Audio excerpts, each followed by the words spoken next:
Hey guys, welcome back to my channel. Back for another little review of episode 4 of Chainsaw Man.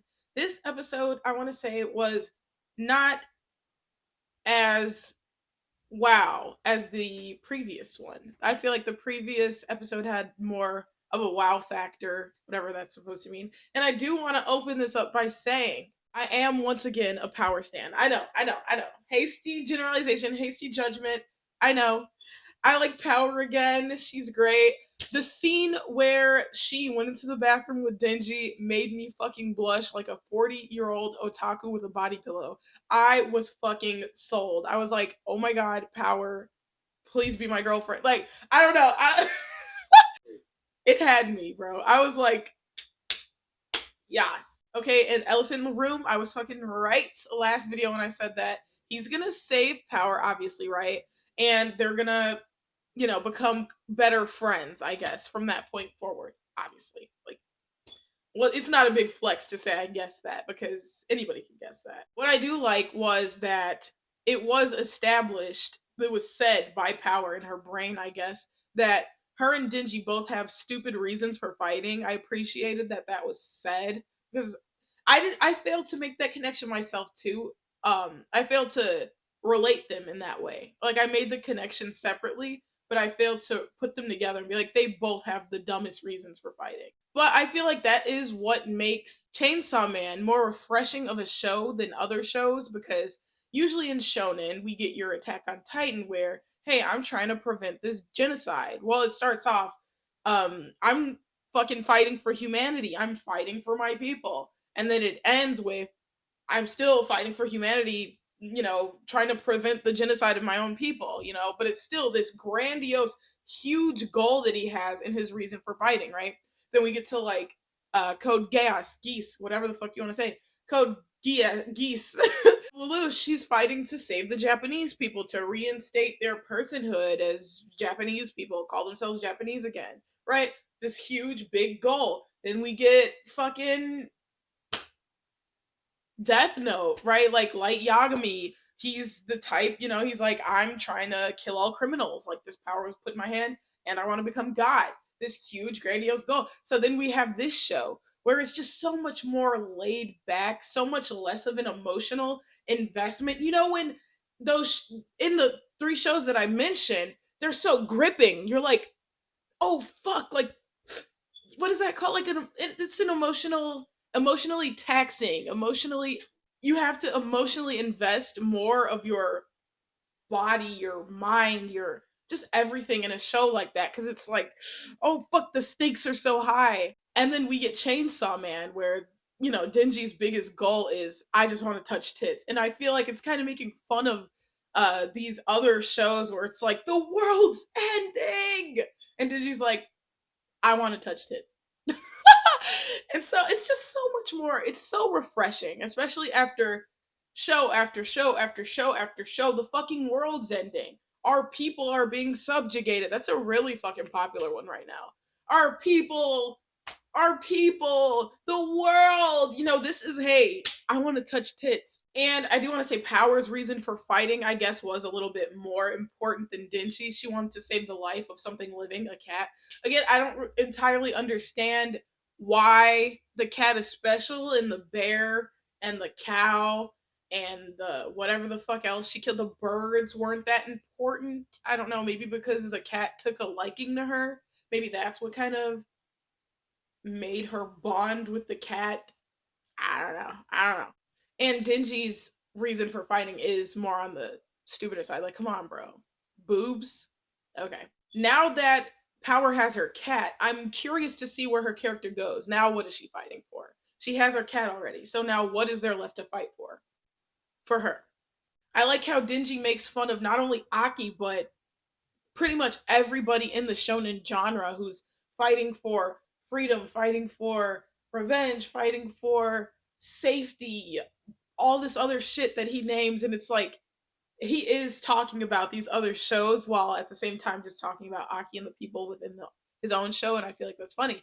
And I feel like that makes the show more refreshing because it's like, I don't have to invest so much of my personhood and I don't project my own beliefs and project my own fucking thoughts and emotionality into the series because it's just it doesn't take itself seriously either. The main character doesn't even take the show seriously. So when I'm watching it, I feel laid back and relaxed and I'm like, yeah, dingy.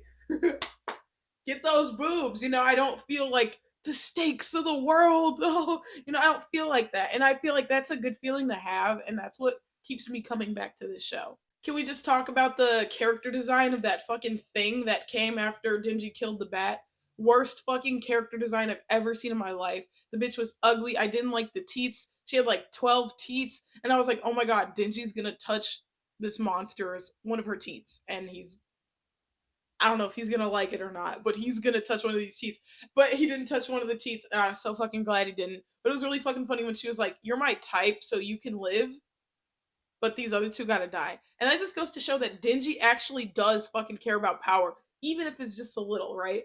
She's thinking in her mind, "Wow, he's just fighting to grab some tits," and it's like that's not just what he's doing, right? That's the biggest reason, but he obviously cares about her a little bit. You see that when he lies about, oh yeah, Power wasn't trying to kill me, right? And then Aki's like, yeah, we found your blood and shit. Like, how the fuck does he know? I don't know. Maybe his demon thing can differentiate bloods and shit. I don't know. Whatever. Then we get this fucking long ass, remedial ass, tedious ass. I think it was just a minute, but it felt so much fucking longer. It could have been 2 minutes. It could have been three. It felt like fucking five of Aki's daily life. The most boring, extra boring shit ever. This motherfucker's making curry. This motherfucker's doing the dishes. He's washing his clothes. He's smoking. It's like, oh my god, that scene took forever. That scene took forever. I was like, when is this shit gonna end? The music was slow. If there was music, I can't even fucking remember. I was just like, I've been here all day. It felt like the whole episode was Aki doing his chores. I was like, I'm gonna kill myself. It was horrible. That all being said, 13-year-old Aaliyah, her favorite character would have definitely been Dingy. And Dingy is really high on my fucking list, right? Uh, we've come a long way, right? Episode 1, I was like, fuck, I hate this. Like, I hate this show. I hate this character. Episode 4, he's really high on my list. Power has topped him. And I actually do like Aki a lot more than I would have when I was 13, right? 13-year-old Aaliyah liked fucking Aaron. 13-year-old Aaliyah liked Light Yagami. 13-year-old Aaliyah was just attracted to the chaos, the chaotic characters, right? Like my favorite Haikyuu character is Hinata. There's two types of people in the world. People who identify with Hinata and people who identify with Kageyama. I definitely more so identify with Hinata, but growing up, oh my god, am I maturing? Is this maturity? Is this what becoming an adult feels like? Huh. Because I get Aki. I get Aki. I have slowed down so much. I used to be fucking Hinata. I used to be Aaron. I'm fucking Aki now, bitch. I just be straight face, doing my chores, throwing out my garbage, doing my dishes. It's like that whole SpongeBob to Squidward thing. Another fucking thing that I want to bring up before I forget is I say this every episode that oh the show reminds me of this, the show reminds me of this. This time, this episode really just reminded me of One Punch Man. And then connecting this to my previous thought, like it's the laid back nature where it doesn't feel like the fate of the world is on this person's hand. They're the hero who rose to help everyone. Right? It doesn't feel like that. It feels like haha, these are funny monsters, these are funny battles, and the stakes aren't that fucking high. And it just feels like I can fucking relax and kick my feet up and just have a chortle. This is a chortle anime. I can just fucking giggle and chortle along with this anime as it's happening, as it's progressing. And I just do not feel that way with like other series that I like, which is why I'm surprised I kind of like this. Like it's giving slice of life, but at the same time there are stakes, right? And they're not just character stakes. They're not just emotional stakes like in slice of life or school setting animes. It's like there are world stakes, I guess you could say, but it doesn't feel like that, right? Because Dingy, the main character of the series, does not take the series seriously. So it's like you get the opportunity to just relax. Like the world may be ending, but we're worried about tits, right? The world may be ending, but where's Meowie? And so I'm guessing by fiend, they mean people who can turn into people, people who are people appearing, people presenting, people who look like people are fiends, right? If they're devils, if they're partial devils or whatever, I guess they're fiends. And then devils are these just monstrosities, right? They're these ugly beast looking things.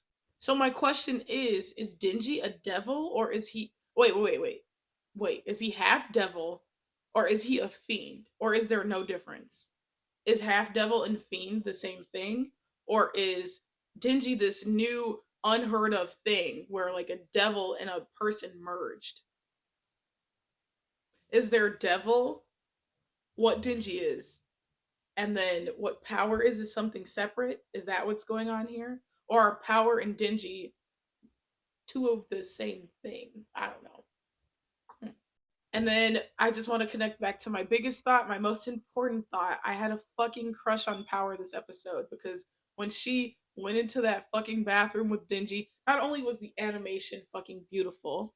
Speaking of beautiful animation, let's get back to that fucking Aki scene of him doing his ponytail. Looked better than the entire fight with Dingy.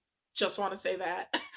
But I'm not saying that scene was poorly animated. I've seen some shit on Twitter. People are like, this looks like shit. Ooh, it looks fine. It looks pretty good. And if I was 13, I would have been like, oh my fucking god, that's amazing.